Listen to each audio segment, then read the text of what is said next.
Now at 6, a St. Patrick's Day crackdown. Portland police zeroing in on drunk drivers over the weekend and again tonight. We're going to have a live report from Thomas Schultz on this in just a minute. Help. I'm confused with the budget vote. Oregonians are demanding answers from Democratic representatives after Senate leaders joined Republicans to pass a bill to avoid a government shutdown. And we're going to have more on this rainy scene in southern Oregon where flooding forced some people to evacuate. The 6 o'clock hour of sunrise starts right now.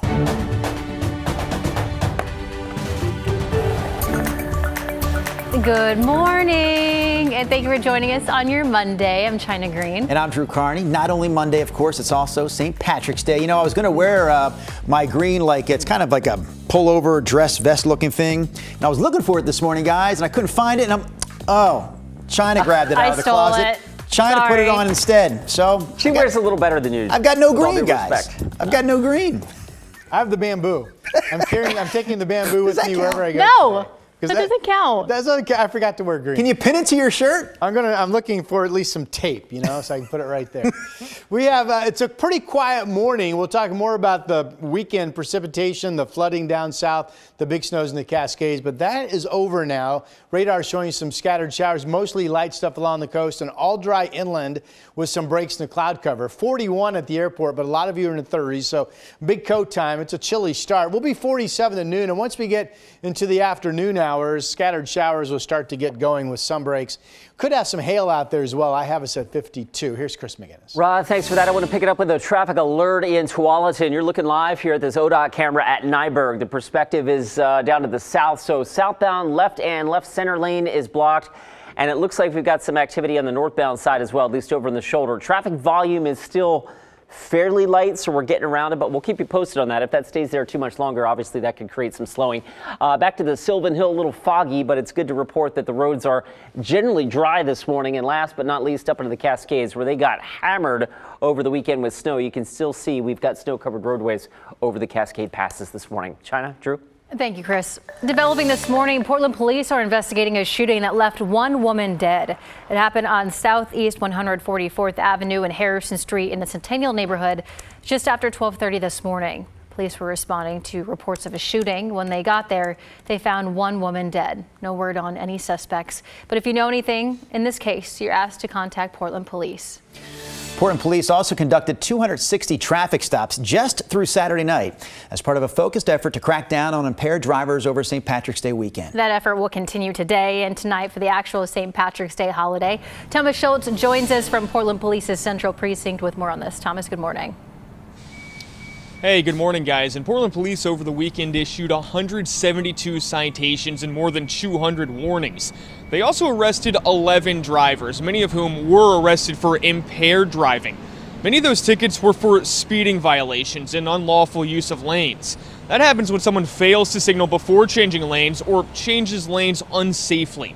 This crackdown is being done in partnership with state and county law enforcement to keep roads safe through St. Patrick's Day. It'll continue until Tuesday morning, and law enforcement hopes this initiative will lead to fewer tragedies. And the hardest part for me is the very end of the call out. It's when I have to go to the residence where the person lived and tell their loved ones that they're not coming home. And the sad thing about it is that these crashes are entirely preventable. Now, police conducted a similar mission last year over the holiday, which had big results. More than 1,600 traffic stops, 950 citations, and 75 drivers were arrested during that holiday crackdown last year. And police are urging anybody out celebrating St. Patrick's Day today to make sure you have a designated driver or take a taxi or even public transportation to make sure you're getting home safely. Guys. All right, St. Patrick's Day weekend for sure, one to stay safe on. Police in Beaverton, meanwhile, say they arrested a driver for DUI after crashing their car into this restaurant. Take a look at the pictures. This all happened around 12:30 in the afternoon yesterday at Togo's Sandwiches along Southwest Beaverton Hillsdale Highway. Police say no one was hurt, but that car almost hit a customer. In addition to DUI, the driver faces other charges too, including reckless driving and criminal mischief. Woodburn police arrested a driver after allegedly hitting and killing a pedestrian early yesterday morning. Around 1:45, officers were called to the area of Silverton Avenue and Pacific Highway, where they found both the pedestrian and the driver. The pedestrian died at the scene. The driver was arrested for DUI, criminally negligent homicide, and assault. The man convicted of starting a fire in his Portland apartment that wound up burning the entire building to the ground will spend the next 16 years in prison. During his sentencing on Friday, Garrett Rep denied starting that fire 2 years ago that displaced dozens of people and destroyed the century-old May apartments on the edge of downtown along Southwest 14th. He started the fire on the same day he was scheduled for eviction. People who lived there talked about what was lost that day, but Rep tried to claim that he is a victim.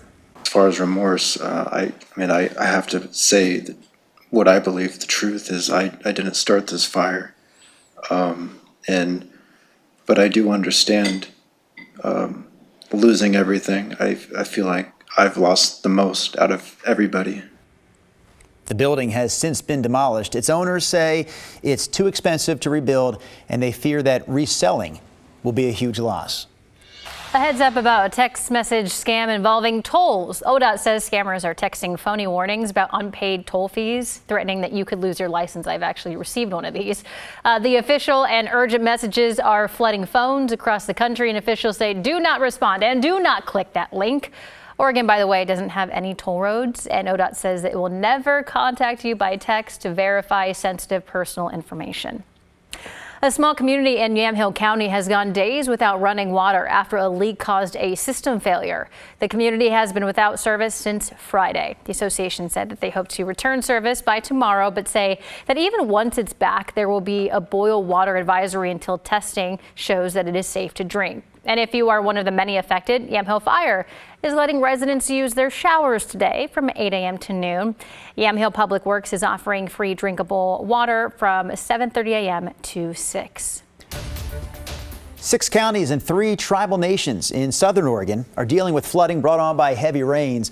Some people in Douglas County had to evacuate their homes for temporary shelters. Flood warnings remain in effect through this morning for several rivers and creeks in the county. So, Rod, we talked about on Friday the fact that Sunday we thought was going to be pretty wet around here, but the raindrops really held off, especially during that Shamrock run yesterday. Yeah, that scenario that we did mention on Friday, that there was at least possible the rain would slip off southeast of Portland by Sunday, giving some dry time, and that's what happened. Down in southern Oregon, while Portland picked up about 1/2 inch of rain, actually just shy of that on Saturday, the weekend totals down in Eugene were over 2 inches. And by the time you get down to Roseburg in southern Oregon, they picked up about 4 inches of rain over the weekend. Hence that high water flooding problem that they've had. The flood watches in southern Oregon expected to expire a little bit later this morning as our weather has calmed down. Rain in California, some scattered showers out along our coast and some rain showers out along Pendleton, but taken as a whole, you can see nothing organized and really pretty quiet. There are the showers dotting the coastline this morning, including you folks up in Astoria. Good morning to you. Portland is all dry. We have breaks in the cloud cover. 41 is the temperature out at the airport. A lot of you are in the 30s. So again, big coat time if you're going to be spending some significant time outside early this morning. It's 37 down in Oregon City. Salem's holding at 38, but it's 35 degrees out in Dallas this morning. Winds are generally light. So this is a sunbreak scattered shower forecast, and it does include, with the air still cold up top, snow level today 2,000 feet. These are downpours that would have a good chance of producing hail at about 3:30 this afternoon. So again, look for potential stormy skies building around your area. Everybody has at least a scattered shower threat in the forecast today. About 40 out east and about 50 degrees here on the west side. 7-day forecast numbers. Sun and showers continuing into tomorrow. I feel like tomorrow's shower activity will be a lot quieter than today's overall. Wednesday morning's dry. Rain picks up Wednesday afternoon with the first front Wednesday evening, and then several fronts with a rainy, cool pattern into the weekend. That's your forecast. Thank you, Ron.